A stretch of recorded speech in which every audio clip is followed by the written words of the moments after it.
Hey everyone, I'm going to take this head apart to a certain point, clean it and reassemble it. I posted a couple pictures of this Riley Hopkins 6.4 on places like Tumblr and Flickr, and my friends. I showed how I cleaned, or I showed the difference between this head and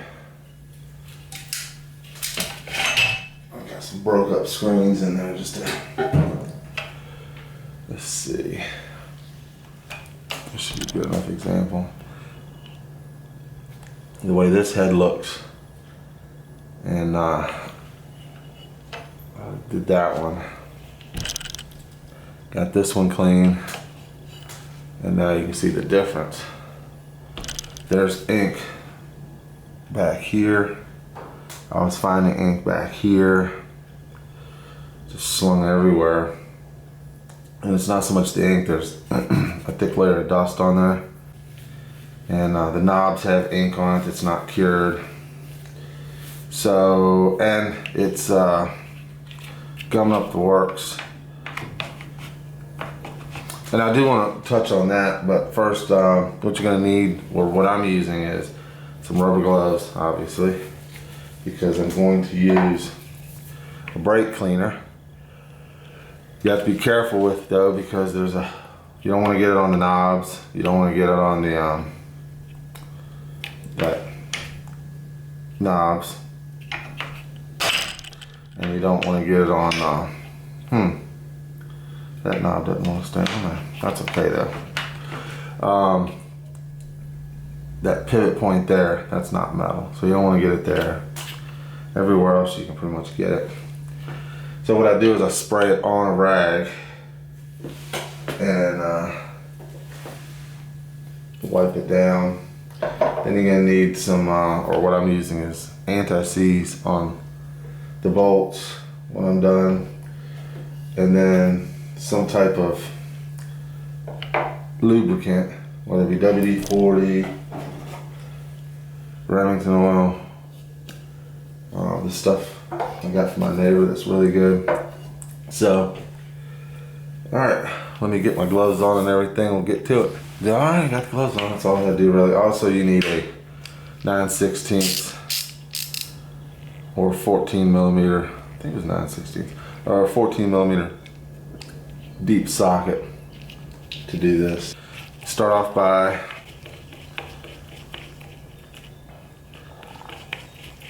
taking these knobs off. And I also want to talk about real quick this joystick adjust. It can be a little bit, you got two washers you gotta take off. It can be kind of hinky, but the way the design is, it's just got this plate that when you loosen it, just gets a little bit of play in it. And if you don't support the outer end when you do it, it's gonna stick, because what's happening is the back is coming up and the front is going down because of the weight. So it's creating drag on those two places and binding. And you can lube it up with the best lube in the world. I mean, it's physics. It's gonna bind. I mean, even if you grab it out here, it's hard to move around. But if you lift it up, now of course this one has a lot of grit in it. Let's see. So you get a better visual of that when I take these bolts off. So you got your 14 millimeter, or I guess 9/16. I'm not sure about that. Everything else is 9/16 on this. Now this takes a few seconds. It's a deep, fine thread, and it's long. You got about an inch bolt sticking up. Now I don't take it completely apart. I leave the joystick attached. On another cleaner, just have some type of, I'm using this purple power to do the knobs.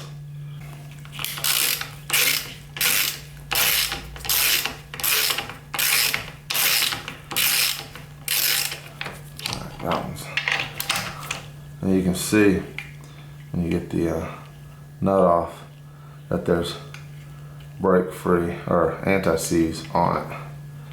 You can see the gray stuff. So lay that off to the side. And what I do suggest is, even though you're wearing rubber gloves,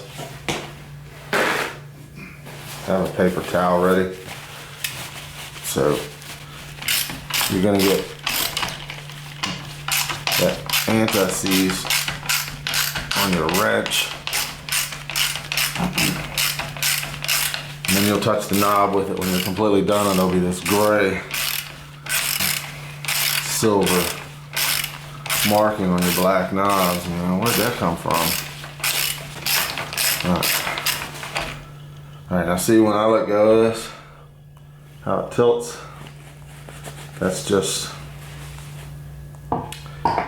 gravity doing its thing, pulling the heavy part down. And then you've got creating drag. So we take the top plate off and rest it up against the bolts slowly. Don't let it slam up against it or butter up the thing. And you can already see there's some dirt in there. Now these are cast, right? So what's that? So you can see this rough surface, but you also see a smooth area where they've run it across sandpaper. So all that rough areas should be lower than these smoother areas. And this smooth area is where you're getting contact. You're not so much getting contact there, where you would be getting drag, because you have this going across these edges. So we'll lay that off to the side for now. And then I go ahead, semi-clean my fingers off. I go ahead and run these knobs all the way down, so that when I clean the vise part, I can do the top first and then raise it up and do the bottom of it. That way no ink is going down. And the main thing is, if you're barehanded and you're doing a minor adjustment, you put your hand on there and you get that blue ink on your hand, then you grab a white shirt. It's just, it's not cool. All right, what I'm gonna do is I'll turn this around at first, and then I'll take my rag, not a paper towel, because this rough casted surface will just, it's like cleaning sandpaper, so paper towel just rip up. Now saturate the rag, and you can see all the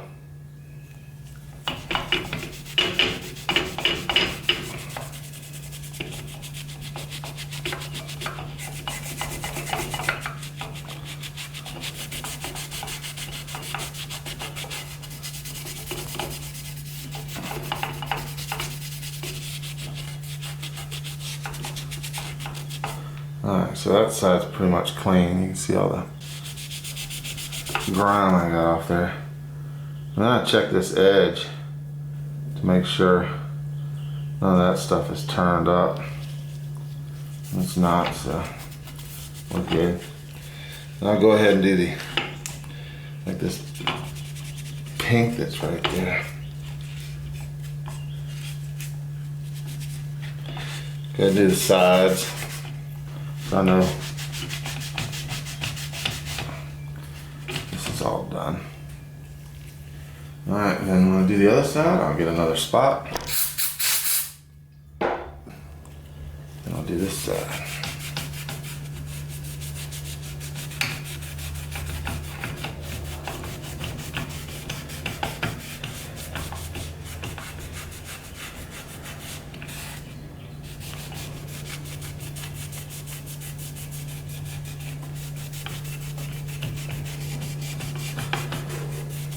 At this point, you check the surface.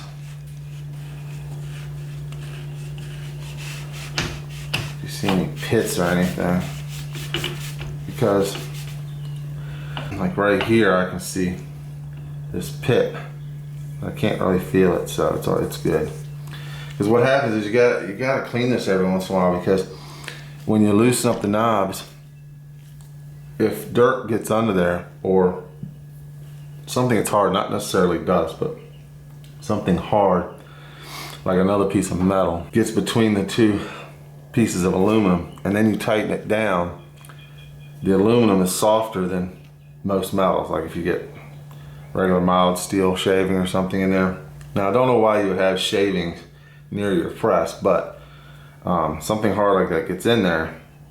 Now when you clamp it down, you're gonna mar up the surface. So, okay, so I'll continue on. I'll finish cleaning the top here. Now I'm gonna clean this bottom piece, and then I'm gonna spin this thing around. Oops, well, that's cool. I can take it off. I have to go look for that thing. To take this off, you have to use 2 wrenches and pull it out, but I'm not really worried about that. I am cleaning the actual shaft so it's nice and smooth, because there's spray tack on it and everything else. So that'll actually make it a little bit easier on this head, but none of the other heads, the balls are coming off. Now it's kind of awkward. I don't know where to put this thing. I kind of like it.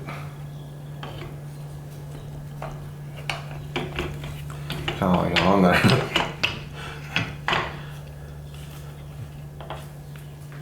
Done 4 heads now with it on there. I'm lost if it's off. I'm gonna go ahead and knock the number off of this thing. If for no other reason, just to, I'll put the number right here, smaller.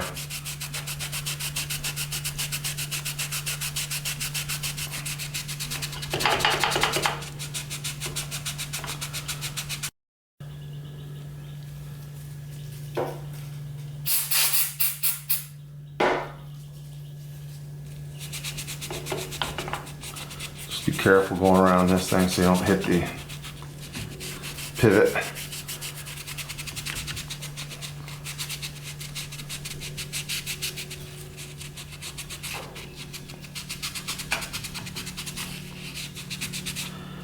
All right.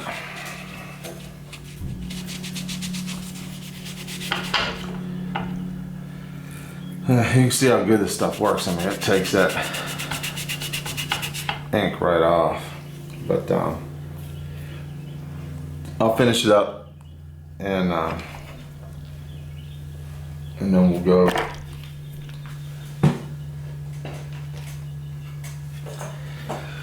I'll finish up by cleaning this. Now I'm gonna clean the whole thing, and the bottom, and this, and then when I reassemble it, I'll be back. Okay, on some of these, that stuff is just on there so tight, and there's some marring almost where the ball goes, where they've grabbed it with a pair of channel locks or something and left a, you can hear it. Should sound like this. So what I'm doing is I've got these sandpaper that's padded. It comes in a kit, and the top area, I'm just doing it for aesthetics to make it look shiny. And I changed the grit. You don't want to use a high grit on this. You just want to use enough grit to slowly remove all the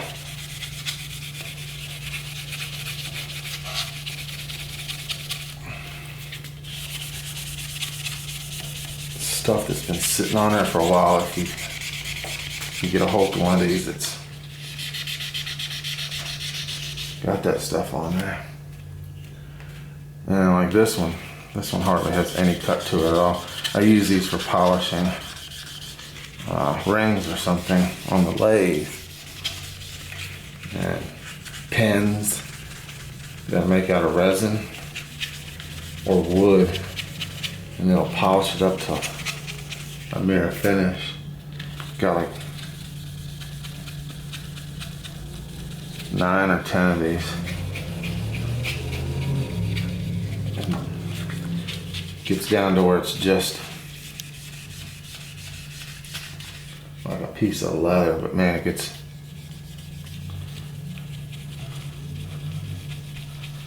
gets like a mirror. I'll show you the difference because this is the only one I've done so far, because I planned on doing it later on. Say next time when I take the head completely apart.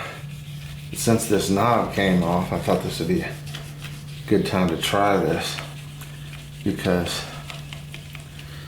when you're using the joystick, it's rocking around in this whole thing. So as smooth as this can be, the better too. But see if you can see that compared to this one.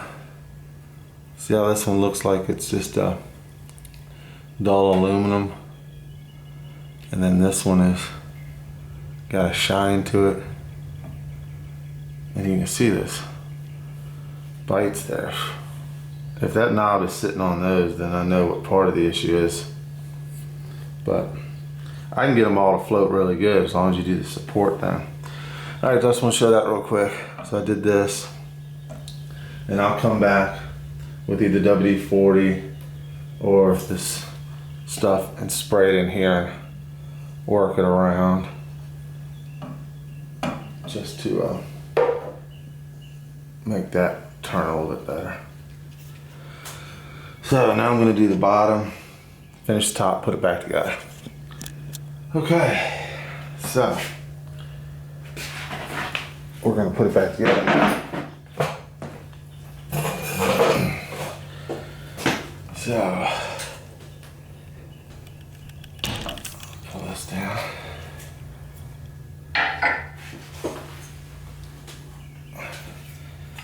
The first thing is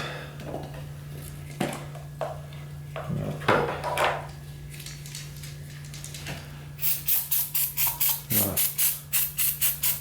go and spray plenty on there. I'm going to go clean paper towel, fold it up, and just get up over the excess. And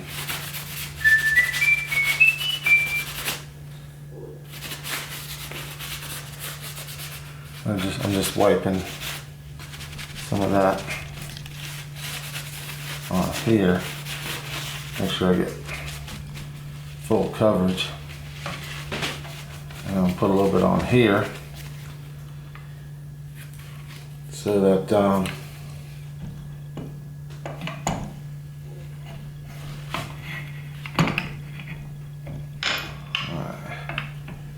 now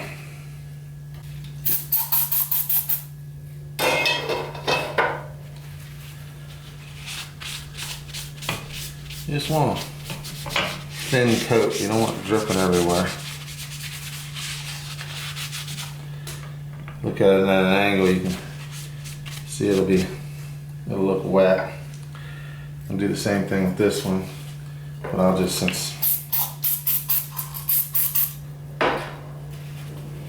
do that. Alright. Now I'm going to slip this back on.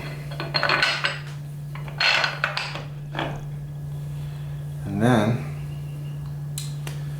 we're going to get some anti-seize.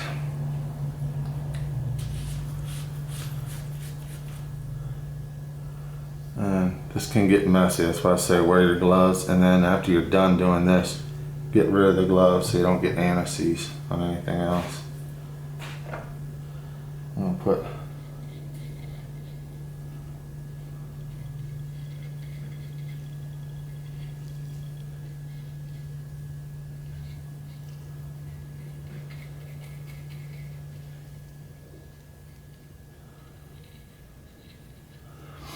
Some on there.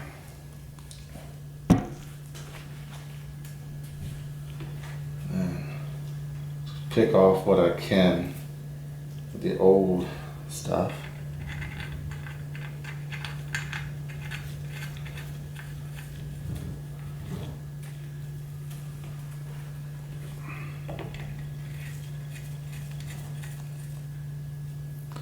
Now, here's where I'm going to take off the glove because my fingers are covered with aniseed.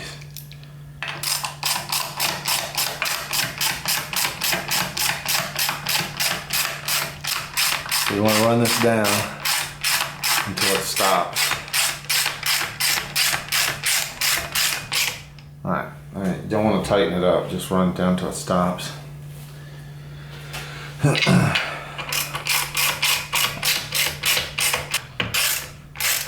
Alright, so that one stopped. And this one stopped. So we're going to back it off almost a quarter. Almost a quarter. So we get a little movement in there and check it. Alright, I'll back it off just.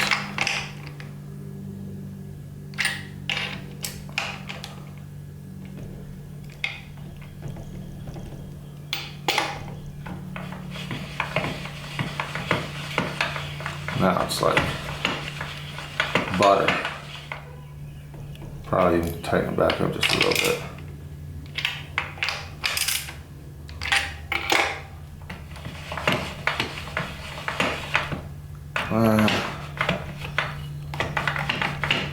No.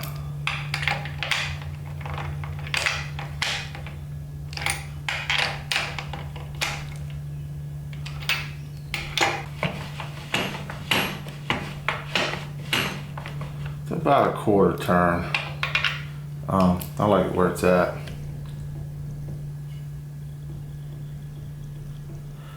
Okay, now you need to put your washers back on.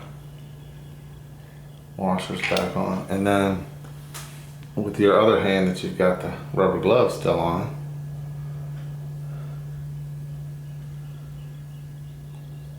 oh, that's too much. You don't need a lot.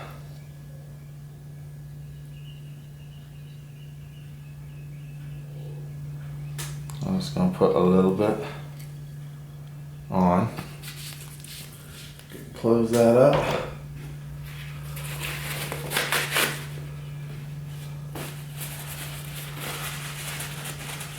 Make sure on it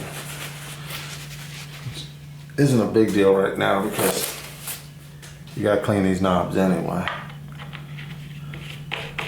Run the knobs down on there. Now you don't have to worry about the plastic knobs seizing up on the bolt. Alright, now we'll just simply take a clean piece,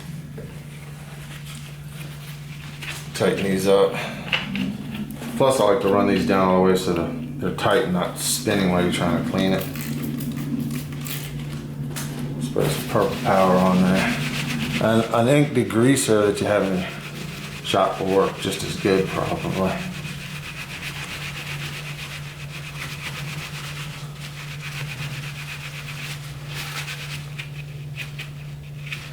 And for me, this takes a little while because I have to go around and do every little notch in this thing because it's got ink in it that could possibly transfer to your hand and then transfer to the shirt. There's no reason ink should be on this. Because if you got ink all over your hands, you shouldn't be touching the machine. But like this one, oops. This one's really bad. You can see. Hopefully that focused on it. If not, trust me, there's a lot of ink on that.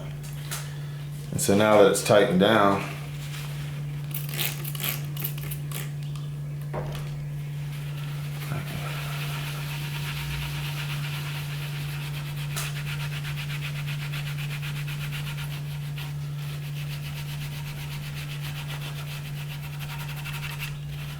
Some of this ink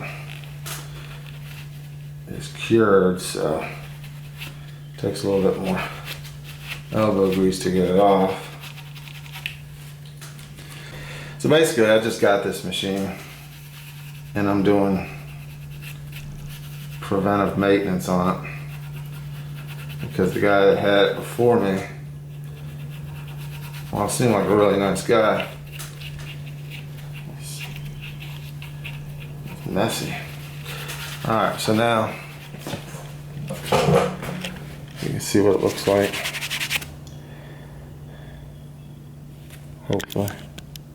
Yeah. And that's what it did look like. So regardless, when you do maintenance on a machine, you should keep your knobs clean because, I mean, that's where your hand's going and applying pressure to work that ink into your finger. And the last thing is, besides looking for my knob laying on the floor over there, is to do, and I'm not gonna worry about the rubber gloves. This stuff's hard on your hands, but you should always wear rubber gloves, not something.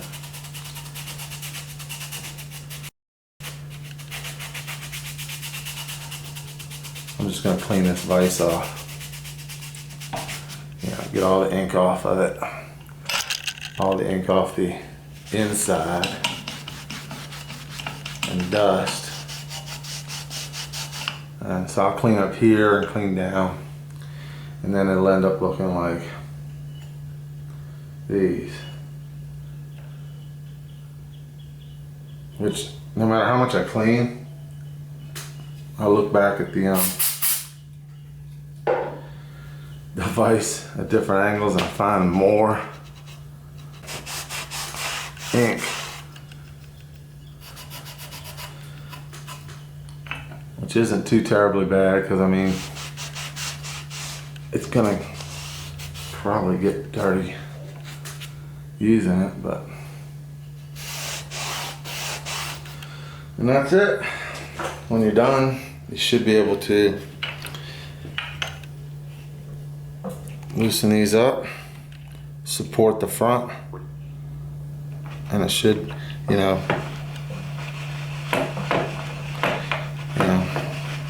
be like butter. If it's sticking, it's because it's easier to do with a screen in it too. But you can support your hand here to dial it in, but with the screen you even got more leverage and works really good. I'm not saying it's better than micro adjust with the dials, but that is what it is. Alright, so lastly, I'll take this, loosen this up, saturate it pretty good so it drips through, and I'm going to spin it. Work that stuff through. Grab a rag. Try to soak up any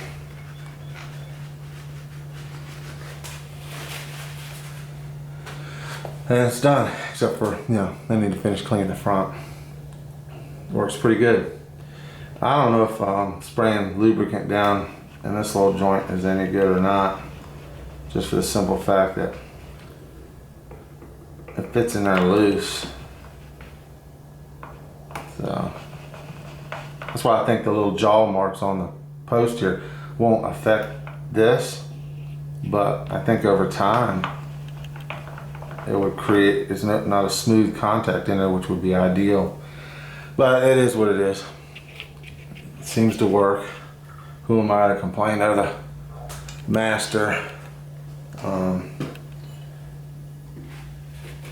screen printer builders. And when I'm done, before I get to the sink, I just spray some cleaner on my hand just to get any ink off so it don't transfer to anything. And we're done. I only have one more head to go after I finish cleaning the front of this one. So this is a not clean head. Let's see if I can give you a good visual. That head still has to be clean.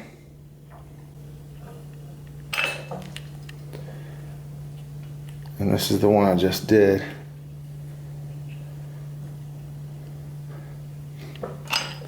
And this is the one that's completely done. Of course, I've gone in and cleaned the white area and the green area. And I'm also looking for a source for these. The detent switch, I mean, you can push that in with your finger. I mean, that's ridiculously soft. And so when you spin this thing, you find one that's on it. Now you hear that? Just passes right on by. It'd be nice if it kinda halfway stopped it there at slow speeds. I mean, moving it with my hand, I can barely even feel it. So I'm looking for a source for that. I did find a source for these for $1 something each from McMaster's. I ordered a few for the pallets. I hope this helps somebody cleaning up their Riley Hopkins joystick heads. Everyone take care.